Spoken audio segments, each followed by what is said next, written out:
but okay. All right, some mixed messaging. How like life, right? Um, so on the bottom of the deck, we have the Hanged Man.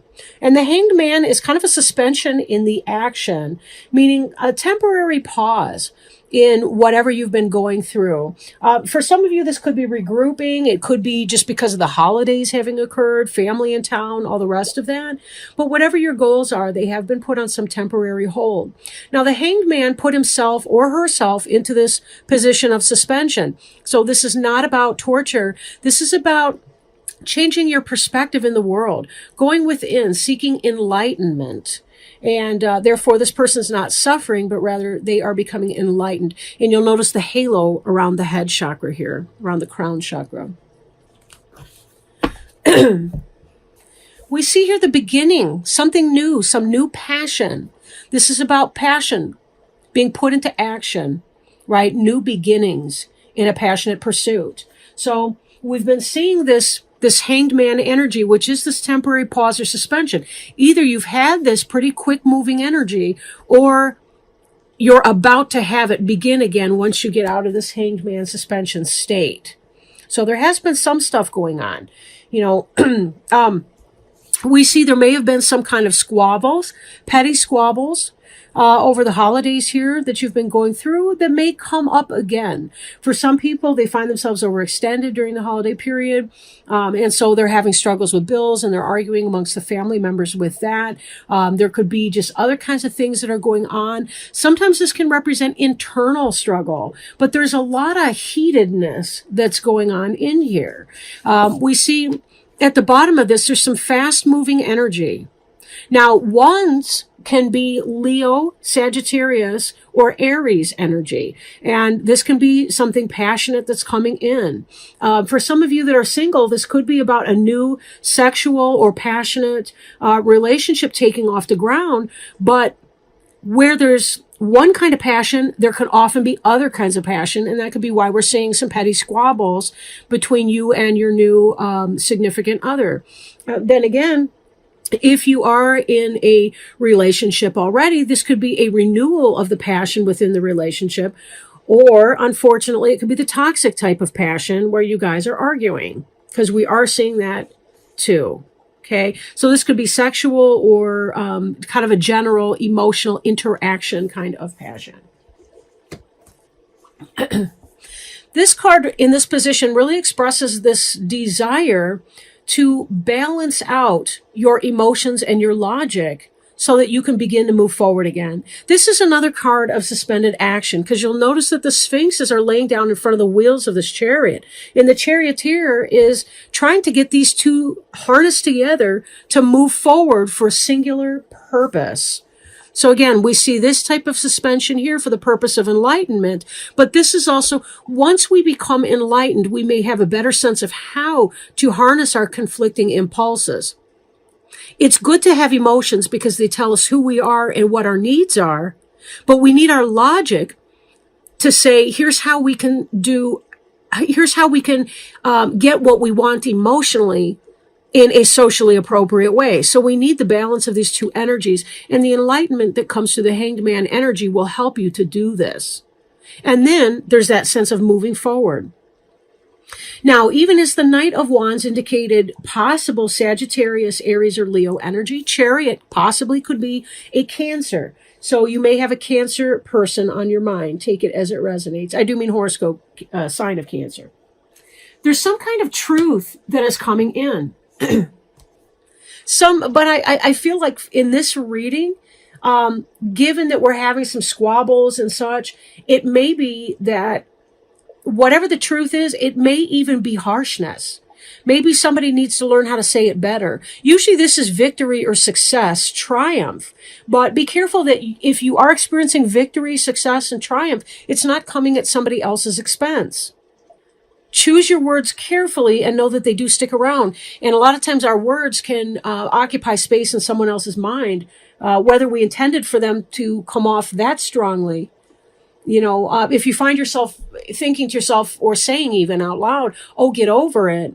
It could be because, some of your Scorpion, what does a Scorpion have? Those harsh little snappy these things, whatever they're called, pincers, I don't know, whatever, could be, you could be stinging somebody with your tail or whatever, pick a body part. The scorpion's got it.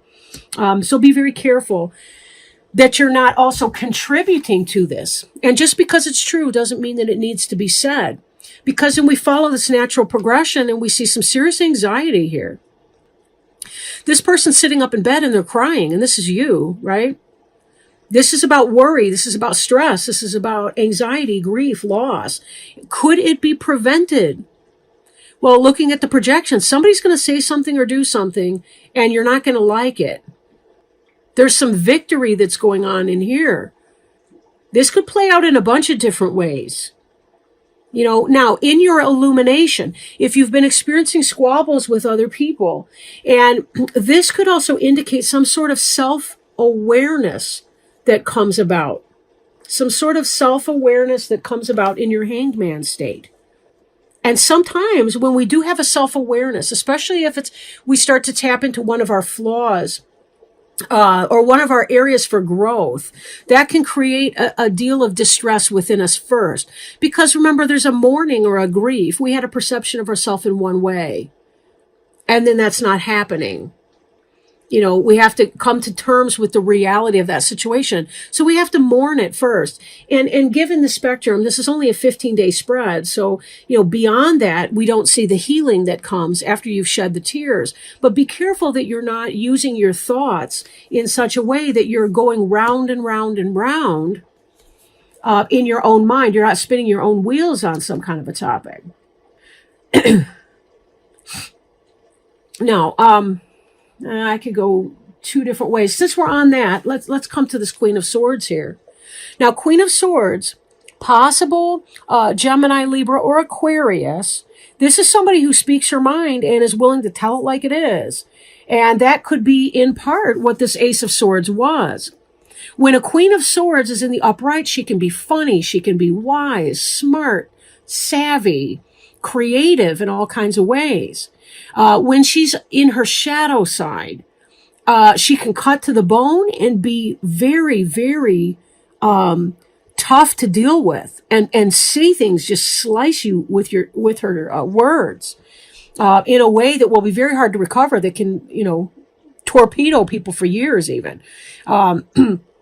So, given the reaction, some kind of truth, or somebody speaks some kind of truth to a situation, and we see this coming into this scenario. And this person's going to occupy your headspace as you're going through these cycles anyway. So this may be a woman who's important to you. Doesn't have to be a technical woman, but, a female sexed person. It could be a male operating in whatever this kind of energy is. But again, something affects you very strongly in that interaction. So you definitely want to watch out for that. Now, you've been feeling a lot of burden and a lot of responsibility. You're carrying a huge load. And again, we've got yet another fire sign going on in here. So there could be some Leo, Aries, Sagittarius influences coming into play here. There is a responsibility that you have to carry, and trying to balance all that stuff out may be tough. However, we also see, oddly placed, we see this happy family card. So whatever this energy is, it's probably not happening at home, but it could be that something is going on outside of the home. And I'm thinking of this in a business sense, maybe in social relationships with friends, that there's been some kind of maybe gossiping, petty squabbles going on, some backstabbing and things like that. You're trying to handle your relationships. You're trying to take care of your responsibilities. And there may be some cattiness that's going on that makes you feel shut out in some way, or that there's some kind of pain that comes from that.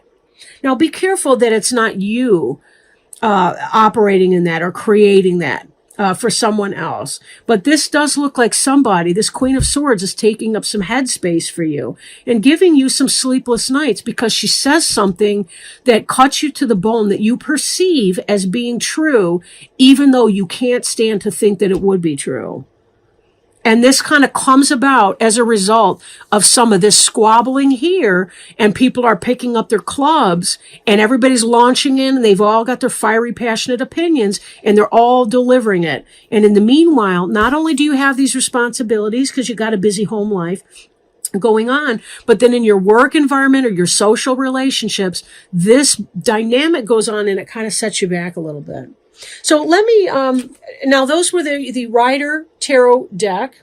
I call it the Rider Waite. And then Denise Lynn's Sacred Traveler for our Oracle cards. So let me shuffle this, see if Spirit has any words of advice to help you through this situation. Because it does look like you're dealing with some difficult personalities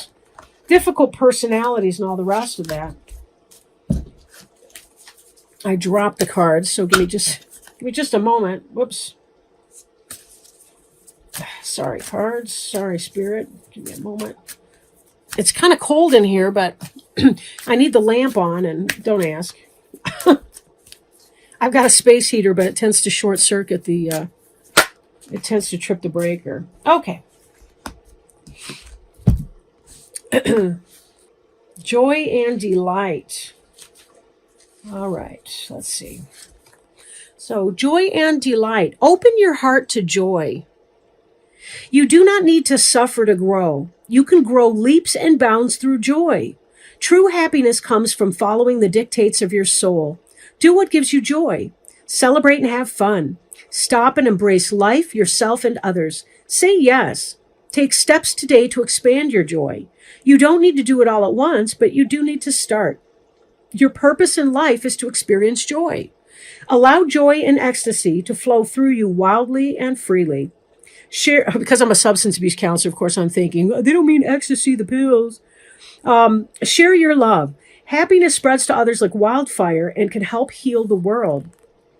The Sacred Traveler wants you to know, the Sacred Traveler knows that it's not just about reaching the destination. It's about the joy of the journey. The traveler stops periodically to savor the simple pleasures of the voyage. If you don't follow your bliss now, when will you? You've been waiting until circumstances are different because you experience true happiness. You may have a long wait. It's simple. When you focus on the areas of your life that bring you joy, these areas will prosper. One of the fastest paths to happiness is through sharing and giving. So give of your heart and follow your bliss. Joy is your spiritual birthright. And you know, when I was reading that, I was thinking about how this is kind of the opposite energy, right?